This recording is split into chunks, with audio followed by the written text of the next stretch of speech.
Hello, everyone. Hello, Andy, again for another live stream about COP26. And it's a bit of a special one, isn't it? It is. We are very lucky, hopefully, to have Claire Brown joining us from the Green Zone over in Glasgow. And we have had some technical difficulties today. It seems like it's a day for the gremlins, but we'll see if we manage to make things work. But how has your day been so far, Marta?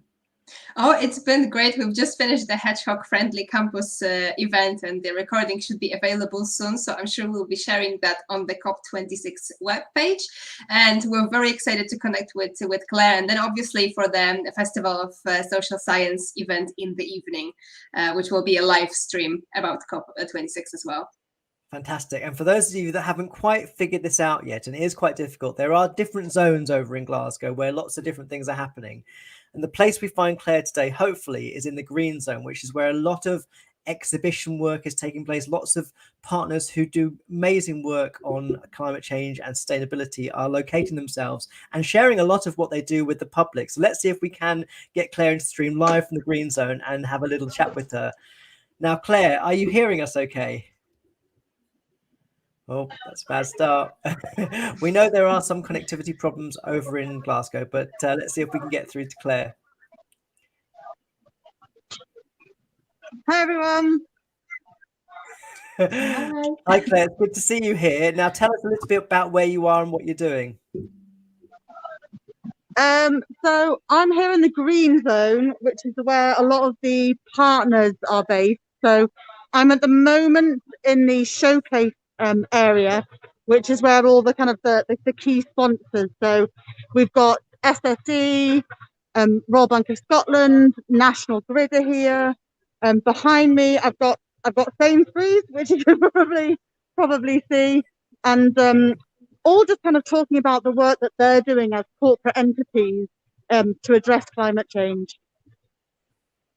Yeah, that's brilliant. And Claire, could you tell us a bit about the context about what you're doing at COP and what your research is all about? Oh, there we go. We spoke too soon. You see, we were doing really well.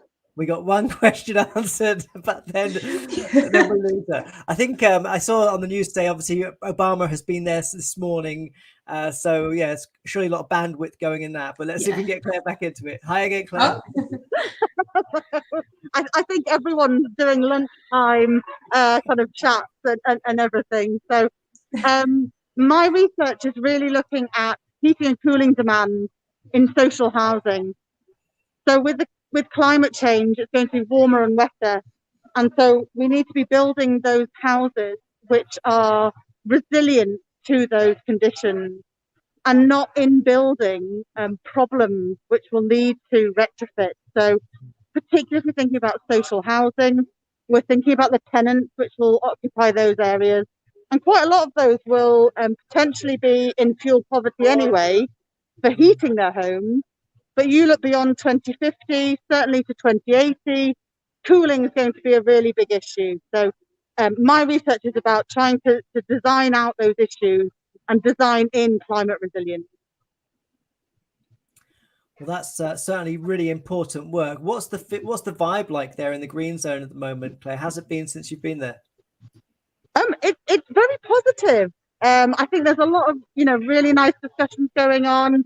I went earlier to the universities section, which was really good. So that was really nice to see.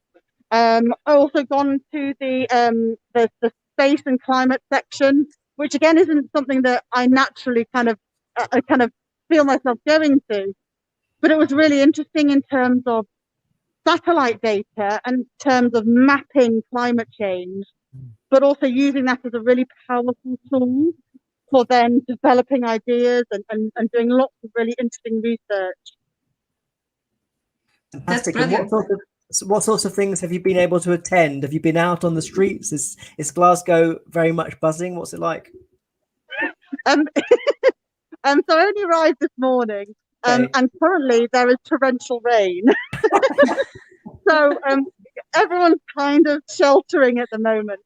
But it's really, it seems really positive at the moment. This afternoon, I am going to the first bus electric vehicle depot to join some of my my colleagues who are part of the Climate Reality Leaders Call, which is the leaders call set up by Al Gore.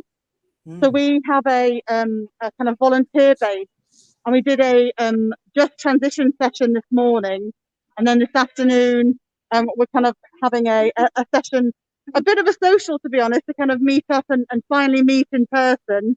And then tomorrow morning I'll then be kind of manning it and kind of looking at the climate cafe, which is all about encouraging discourse around climate change and just giving people an opportunity to come down and have a coffee and just and talk about you know, what their thoughts are, really. That's brilliant, Claire. It seems like you're getting up to very exciting things, and it must be great for you to also see a lot of people in person. And as far as I know, your research is also, you're doing your research as part of the Manchester's Tyndall Centre, if that's right. And I know that they play quite an important role in informing our climate knowledge globally. Could you tell us a little bit about that as well? So yeah, so a lot of my colleagues, and thank you for that infill, Martha. Really appreciate it. Yeah, so my PhD is at the Tyndall Centre at Manchester, and a lot of my colleagues have been in the blue zone as observers, so have been watching the debates and the discussions that are going on, as well as kind of having part in those kind of community events as well. So I haven't managed to track any of them down yet, but we're hoping to later in the week.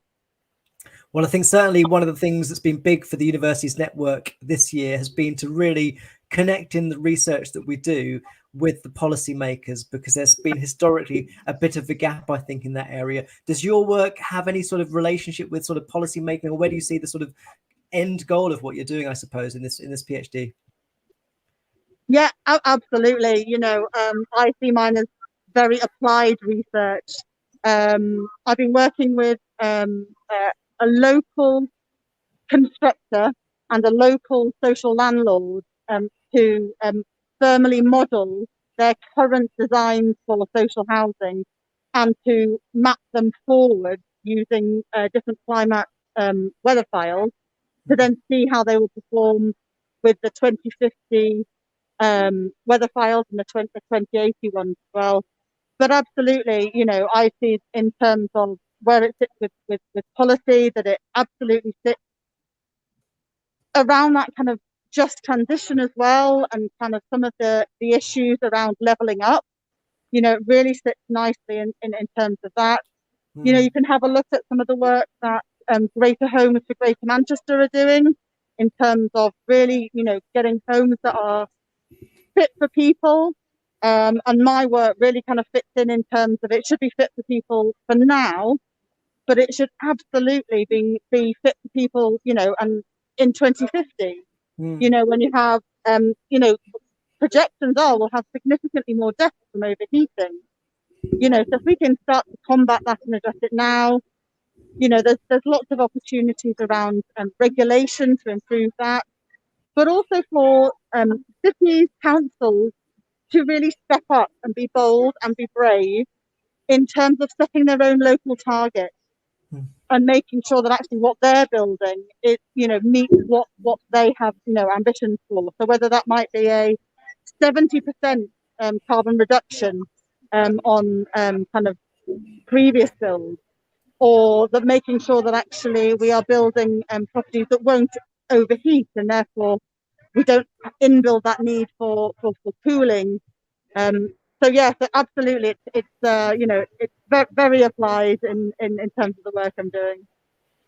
And it's definitely really appropriate for today's theme, which is adaptation. But at COP, there's already been a lot of important topics discussed last week, and I'm wondering what your impression is of the sort of the deals, of the commitments that have been done so far, and all of the, you know, representation that we had last week. So I think from my perspective, the deforestation agreement is really important, particularly when we look at those kind of long-term impacts that has on the global kind of situation. But also timber is featured in housing a lot.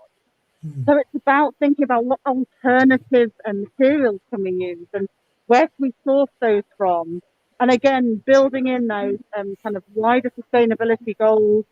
If you look at the UN SDGs, there are so many links, particularly to the research that I do around social housing and having safe environments for people. So, yeah, really important.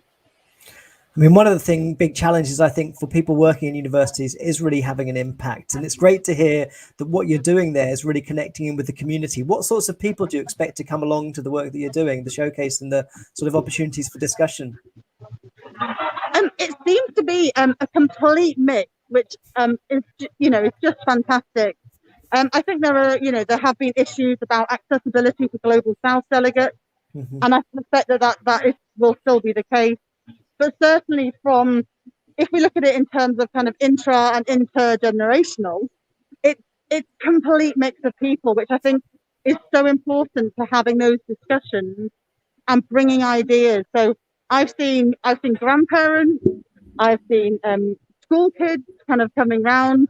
So we're based, the Green Zone's based in the Glasgow Science Centre, which I came to years ago, and it's completely unrecognisable. But it's just fantastic because it just seems, a very kind of natural space to explore and kind of ask questions. And even having a coffee earlier, it was really nice to just talk to someone and kind of about where they where they've been this morning and what they were kind of trying to do. So that, I think, is always going to be something that I see as a massive success. Yeah, I think there's been a lot of talk about COP being an opportunity for various parties to also, interact with each other and network, and we can, thanks to observe a bit of this interaction. And can you tell us a bit about what your plans are for today, and for how many days are you at COP? So I'm here 3 days. So I'll be back at Salford bright and early Thursday morning for my. I think it's my undergrad students on Thursday. So I've been trying to pick them up lots of bits of information, and I'm sure I'm running out of camera storage in terms of how many pictures I've been taking. So I'm here for 3 days. I went to the Soccer Sticks event last night, which was a Hamilton football club, which was trying to bring together a whole kind of mix of local people, but also kind of people who are coming up to COP to really raise money for climate anxiety. So that was a really kind of fun event. In terms of what else I'm up to, there is a zero carbon house that has been built near Glasgow Central, so I'm going to go and have a look at that, and obviously take notes in comparison with the one that we've just built at Salford. So that'll be really, really interesting to have a look at. And then as a chartered environmentalist and a member of the IEMA Northwest Steering Group, I'm meeting up with some IEMA colleagues as well. So that'll be, and again, a really lovely opportunity to meet with people that we haven't had the opportunity to kind of meet with, in the past 18 months, and just really kind of exchange some ideas. So I think that'll be a really good event as well. That's fantastic to hear, Claire. And I think, certainly speaking personally, this has probably been the most collaborative event that I've been involved with at the university. We've had people involved from all schools, so many different disciplines. And I wonder, what do you think we need to do to keep the momentum going as a community, but also, I suppose, as a sector, to make sure that we're part of these next time, for the next COP? I think it's really just building on those networks. It sounds really cliche, but it really is about finding those people that you kind of want to talk about your topic that you're really interested in, and not seeing the university or wherever as a barrier, but seeing it as an opportunity to kind of learn and share ideas. And I definitely think that that's a way forward for kind of collaboration, and almost then building on a stronger voice. And I think that stronger voice then hopefully will mean, that we have more action and more change. And, we see this, the projections actually improving because we see action on the ground rather than a lot of kind of hypotheses of what could be. Yeah, definitely. That's a really, really good point, Claire. And I was also wondering, in terms of COP26, what are your hopes for this week now, for the next few days, as you will be able to observe it quite closely? What sort of outcomes are you hoping for in the next week? I think in terms of the main discussions that are going on in the blue zone, I'm just really hopeful that actually there can be some agreement, and that actually that point of a just transition can as well really be incorporated into that agreement that is made, so that we are really seeing it as a global issue rather than a country level. So I think from kind of my perspective and my opinion, I would really like to see that as a global solution to a human issue. Well, certainly that the question of sort of climate justice has been such a feature of obviously not just COP, but also a lot of our discussions over this week and a half already now. So, well, Claire, thank you so much for joining us and taking time out of the schedule there to make a bit of space to talk about what's going on. It's great to see you up there, and great to have you representing the university. And we look forward to having more conversations about this when you get back. But otherwise, keep sharing what you're doing with us, and we look forward to seeing how you get on. Super. Thanks, everyone. Bye for now. Thank you, Claire. See you soon. Bye, Marta. See you next time. See you tomorrow.